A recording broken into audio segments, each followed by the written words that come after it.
ಪಶ್ಚಿಮ ಬಂಗಾಳವು ಬಾಂಗ್ಲಾದೇಶದ ಅಕ್ರಮ ನಸುಳುಕೋರರಿಗೆ ಹೆಬ್ಬಾಗಿಲಾಗಿತ್ತು. ಆ ಹೆಬ್ಬಾಗಿಲನ್ನು ಒಡೆದು ದೇಶವನ್ನು ರಕ್ಷಿಸುವ ಕೆಲಸವನ್ನು ಬಿಜೆಪಿ ಮಾಡಲಿದೆ ಎಂದು ವಿಧಾನಸಭೆಯ ವಿರೋಧ ಪಕ್ಷದ ನಾಯಕ ಆರ್ ಅಶೋಕ್ ಹೇಳಿದರು.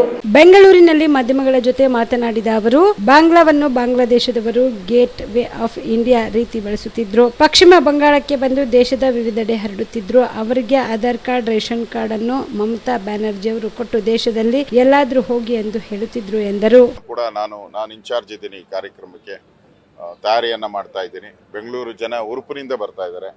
ನಾವೊಂದು 10,000 ಜನ ಸೇರ್ಬೋದು ಅಂತ ಇದ್ರಿ. ಈಗ ನೋಡಿದ್ರೆ ಅದು 15-20 ಸಾವಿರ ಜನ ಬರ್ತಾ ಇದ್ದಾರೆ.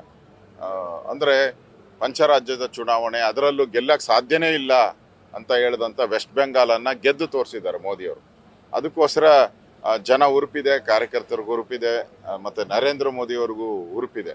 ಅದರಿಂದ ನಾವು ಕೂಡ ಅವರಿಗೆ ಈ ಒಂದು ದೊಡ್ಡ ಗೆಲುವನ್ನು ಕೊಟ್ಟಂತ ನರೇಂದ್ರ ಮೋದಿ ಅವರಿಗೆ ಬೆಂಗಳೂರು ಜನರ ಪರವಾಗಿ ಅವರಿಗೆ ಗೌರವ ಅರ್ಪಣೆ ಮಾಡಬೇಕು, ಅವರಿಗೆ ಸನ್ಮಾನ ಮಾಡಬೇಕು. ಮೈಸೂರು ಪೇಟ ತೊಡಿಸೋ ಮುಖಾಂತರ ಮತ್ತು ಅವರಿಗೆ ಒಂದು ಬೆಳ್ಳಿಯ ಮೋದಿಯವರ ಒಂದು ವಿಗ್ರಹ ಕೊಡ್ತಾ ಇದ್ದೀರಿ.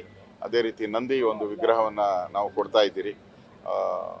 ಅದರ ಮುಖಾಂತರ ಅವರಿಗೆ ಬೆಂಗಳೂರು ಜನತೆ ಗೌರವ ಕೊಡ್ತಾ ಇದ್ದೀರಿ. ನೆನ್ನೆನೂ ಕೂಡ ಅಮಿತ್ ಶಾ ಅವರು ಬಂದಿದ್ರು, ಇವತ್ತು ಮೋದಿಯವರು ಬರ್ತಾ ಇದ್ದಾರೆ. ನಮ್ಮ ದೃಷ್ಟಿ ಒಂದೇ, ಈ ಒಂದು ಭ್ರಷ್ಟ ಸರ್ಕಾರ, ಕರಪ್ಟ್, ಲಂಚ ಮಾಡ್ತಾ ಇರುವಂಥದ್ದು, ಅಭಿವೃದ್ಧಿ ವಿರೋಧಿ ಕರ್ನಾಟಕದಲ್ಲಿರುವಂಥ ಸಿದ್ದರಾಮಯ್ಯನವರ ಕಾಂಗ್ರೆಸ್ ಸರ್ಕಾರ ತೊಲಗಬೇಕು. ಆ ದೃಷ್ಟಿಯಿಂದ ಇದೊಂದು ನನಗೆ ಅನಿಸುತ್ತೆ, ಇವರೆಲ್ಲ ಬರ್ತಾ ಇರೋದ್ರಿಂದ ಮುಂದೆ ಬರೋವಂಥ ಮಹಾನಗರ ಪಾಲಿಕೆ ಕಾರ್ಪೊರೇಷನ್ ಚುನಾವಣೆಗಳೇನಿದೆ ಅದಕ್ಕೆ ಭಾಳ ಹೆಲ್ಪ್ ಆಗ್ತೈತೆ. ಆ ದೃಷ್ಟಿಯಿಂದ ಮೋದಿಯವರು ಸಂದೇಶ ಕೊಡ್ತಾ ಇದ್ದಾರೆ. ಕರ್ನಾಟಕದಲ್ಲಿ ಬಿಜೆಪಿ ಮತ್ತೆ ಸರ್ಕಾರ ಮಾಡೋ ಅಂಥದ್ದಕ್ಕೆ ಶತಸಿದ್ಧವಾಗಿ ನಾವೆಲ್ಲರೂ ಹೋಗೋಣ, ಗೆಲುವು ನಮ್ಮದೇ ಅನ್ನೋ ಒಂದು ಸಂದೇಶವನ್ನು ಕೊಡ್ತಾ ಇದ್ದಾರೆ. ಕರ್ನಾಟಕ ಮೋಸ್ಟ್ಲಿ ಹೆಬ್ಬಾಗಿಲು ತರ ಬಿಜೆಪಿಗೆ ಸೌತ್ ಇಂಡಿಯಾದಲ್ಲಿ ಹೆಬ್ಬಾಗಿಲು. ಕಳೆದ ಬಾರಿ ಸಣ್ಣ ಪುಟ್ಟ ಪ್ರಾಬ್ಲಮ್ ಇಂದ ತಪ್ಪೋಯ್ತು. ಈ ಬಾರಿ ಗ್ಯಾರಂಟಿ ನಾವು ಕರ್ನಾಟಕದಲ್ಲಿ 2/3 ಮೆಜಾರಿಟಿ ಬಿಜೆಪಿ ನೇತೃತ್ವದ NDA ಸರ್ಕಾರ ಕರ್ನಾಟಕದಲ್ಲಿ ಬರ್ತೈತೆ. ಆದ್ರಿಂದ ಅದಕ್ಕೆ ಬೇಕಾದಂಥ ಎಲ್ಲ ತಯಾರಿಯನ್ನ ಈಗಲಿಂದನೇ ಪ್ರಾರಂಭ ಮಾಡ್ತಾ ಇದ್ದೀರಿ. ತಾವು ನೋಡ್ತಾ ಇದ್ದೀರಾ, ಪದೇ ಪದೇ ಮೋದಿಯವರು ಬರ್ತಾ ಇದ್ದಾರೆ, ಅಮಿತ್ ಶಾ ಅವರು ಬರ್ತಾ ಇದ್ದಾರೆ.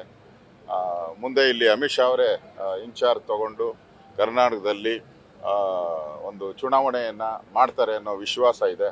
100% ಅವರು ಚುನಾವಣಾ ಚಾಣಕ್ಯ. 100% ಮುಂದಿನ ಬಾರಿ ಬಿಜೆಪಿಯ ಸರ್ಕಾರ ಕರ್ನಾಟಕದಲ್ಲಿ ಬರುತ್ತೆ. ಅದಕ್ಕೆ ಈಗಲಿಂದನೇ ತಯಾರಿಯನ್ನ ನಾವು ಮಾಡ್ತಾ ಇದ್ದೇವೆ. ರಾಜ್ಯ ನಾಯಕರಿಗೂ ಜವಾಬ್ದಾರಿ ಜಾಸ್ತಿ ಆಗ್ತಾ ಇದೆ ಸರ್.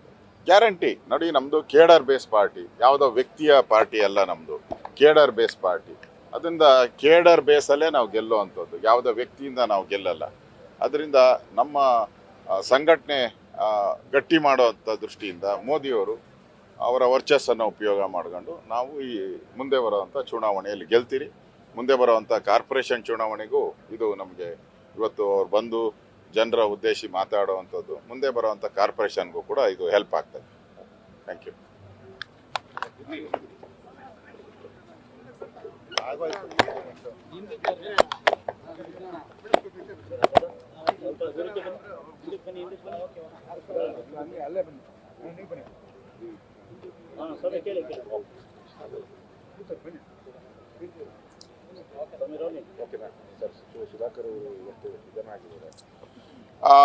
ಸುಧಾಕರ್ ಅವರು ನಿಧನ ಆಗಿರೋದು ಬಹಳ ದುಃಖದ ಸಂಗತಿ. ಬಹಳ ಬದುಕು ಸಾವಿನ ಮಧ್ಯೆ ಹೋರಾಟ ಮಾಡಿದ್ರು ಕಳೆದ 1-2 ತಿಂಗಳಿಂದನೂ ಕೂಡ. ನಾನು ನಮ್ಮ ಹಿಂದೆ ನಮ್ಮ ಸರ್ಕಾರ ಇದ್ದಾಗ ಕೂಡ ಬಿಜೆಪಿ ಸರ್ಕಾರದಲ್ಲಿ ಮಂತ್ರಿ ಕೂಡ ಆಗಿದ್ರು, ಇಂಡಿಪೆಂಡೆಂಟ್ ಆಗಿ ಗೆದ್ರು, ಆಮೇಲೆ ಕಾಂಗ್ರೆಸ್ಗೆ ಹೋದ್ರು, ಈಗ ಮಂತ್ರಿ ಆಗಿದ್ರು. ಒಳ್ಳೆ ಮನುಷ್ಯ. ಆದರೆ ದುರಾದೃಷ್ಟವಾದ ವಿಧಿ ಅವರನ್ನ ತಗೊಳ್ತಾ ಇದೆ. ನನಗೂ ಭಾಳ ಪರಿಚಯ ಇತ್ತು, ಸಿಕ್ಕಿದಾಗೆಲ್ಲ ಭಾಳ ಪ್ರೀತಿಯಿಂದ ಮಾತಾಡಿಸ್ತಾ ಇದ್ರು. ನಾನು ಬೆಳಗ್ಗೆ ಫೋನ್ ಮಾಡಿದ್ದೆ. ಸೊ ಅವರು ಆಸ್ಪತ್ರೆಯಿಂದ ಡೈರೆಕ್ಟಾಗಿ ಊರಿಗೆ ತೊಗೊಂಡು ಹೋಗ್ತಾ ಇದ್ದಾರೆ ಅಂತ ಹೇಳಿದ್ರು. ನಾವು ಬೆಂಗಳೂರಲ್ಲಿ ಅವಕಾಶ ಇದೆಯಾ ಅಂತ ನಾನು ಕೇಳಿದೆ. ಮೋಸ್ಟ್ಲಿ ಇಲ್ಲ ಅಂತ ಹೇಳ್ತಾ ಇದ್ದಾರೆ. ಸೊ ಒಬ್ಬ ಮಂತ್ರಿಯಾಗಿ ಒಳ್ಳೆಯ ಕೆಲಸ ಮಾಡ್ತಾಯಿದ್ರು. ಇವತ್ತು ಅವರು ತೀರ್ಕೊಂಡಿರುವಂಥದ್ದು ನಿಜಕ್ಕೂ ಭಾಳ ನೋವಿನ ಸಂಗತಿ. ಅವರ ಕುಟುಂಬಕ್ಕೆ ಈ ದುಃಖವನ್ನು ಭರಿಸುವಂಥ ಶಕ್ತಿ ಭಗವಂತ ನೀಡಲಿ ಅಂತೇಳಿ. ನೀವು ಕೂಡ ಕಣ್ಣಿನ ಸಮಸ್ಯೆ ಎದುರಿಸ್ತಾ ಇದ್ದೀರಾ? ಎಲ್ಲಿ ಚಿಕಿತ್ಸೆ ಪಡೆಯಬೇಕು ಅಂತ ಯೋಚನೆ ಮಾಡ್ತಾ ಇದ್ದೀರಾ? ಮತ್ತೆ ಯಾಕೆ ತಡ?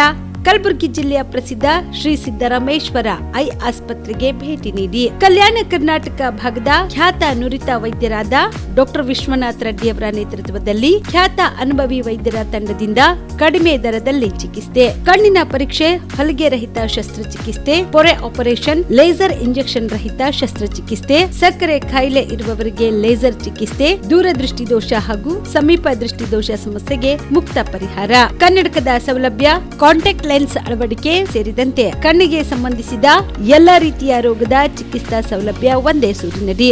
ಗ್ರಾಮೀಣ ಭಾಗದ ವಯಸ್ಕರಿಗೆ, ಬಡ ಜನರಿಗೆ ನೆರವು ಆಗಲು ಶ್ರೀ ಸಿದ್ದರಾಮೇಶ್ವರ ಐ ಆಸ್ಪತ್ರೆಯ ಶಾಖೆಗಳು ಕಲಬುರಗಿ, ಸೇಡಂ, ಕಮಲಾಪುರ್, ಸುಲೇಪೇಟದಲ್ಲಿ ಕೂಡ ಲಭ್ಯವಾಗಿದೆ. ಹೆಚ್ಚಿನ ಮಾಹಿತಿಗಾಗಿ ಸಂಪರ್ಕಿಸಿ ಶ್ರೀ ಸಿದ್ದರಾಮೇಶ್ವರ ಐ ಆಸ್ಪತ್ರೆ, ಸೆಂಟ್ರಲ್ ಬಸ್ ಸ್ಟ್ಯಾಂಡ್ ಮುಂಭಾಗ, ಶಾಂತಿನಗರ, ಕಲಬುರಗಿ. ಫೋನ್ ನಂಬರ್ 72096262622ಗೆ ಸಂಪರ್ಕಿಸಿ.